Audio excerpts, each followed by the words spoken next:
आशिया कपच्या अंतिम सामन्यात भारत आणि पाकिस्तान आज पुन्हा आमने-सामने येणार आहेत। आशिया चषकाच्या जेतेपदासाठी दुबईत दोन्ही संघ पुन्हा एकदा भिडणार आहेत। भारताने यापूर्वी पाकिस्तानला दोनदा पराभूत केलेला आहे। भारताच्या प्लेइंग 11 मध्ये अंतिम सामन्यासाठी बदल होण्याची दाट शक्यता आहे। यंदाच्या स्पर्धेत जरी हे दोन संघ तिसऱ्यांदा आमने-सामने येणार असले तरी आशिया कपच्या 41 वर्षांच्या इतिहासात मात्र पहिल्यांदाच हे दोन संघ अंतिम सामन्यात एकमेकांसमोर उभे ठाकले। या सामन्याला भावनिक आणि वादाची किनारही आहे।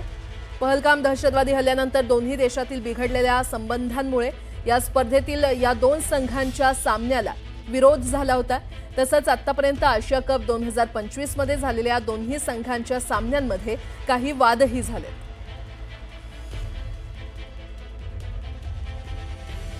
आणि आता एक आणखीन मोठी बातमी, आशिया चषक स्पर्धेच्या विजेतेपदासाठी भारत आणि पाकिस्तानमध्ये अंतिम लढत होणार आहे।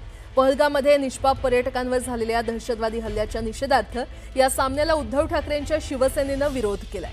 या सामन्यावर बहिष्कार टाकावा अशी मागणी उद्धव ठाकरेंनी केली आहे आणि याच सामन्यावर उद्धव ठाकरेंनी भाजपवर देखील जोरदार हल्लाबोल केलाय।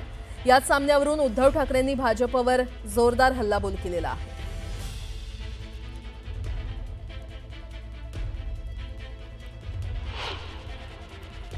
गेले दोन सामने, दुसरा सामना तर कधी झालं कोणालाच कळलेलं नाहीये। उद्याच्या सामन्यावरती सुद्धा सगळ्यांनी माझ्या मते जे जे देशभक्त आहेत त्यांनी बहिष्कार टाकावा।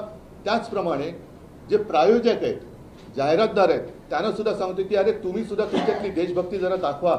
तुमची उत्पादनं ही आपल्या देशात होतात, तुमच्या उत्पादनासाठी सगळ्यात मोठी बाजारपेठ ही आपला देश आहे। त्याच्यामुळे तुम्ही सुद्धा देशाचा जो शत्रू आहे त्याच्याबरोबर खेळण्याच्या सामन्यामध्ये कुठेही स्पॉन्सरशिप देऊ नका, हे मी त्या प्रायोजकांना सुद्धा आवाहन करतोय।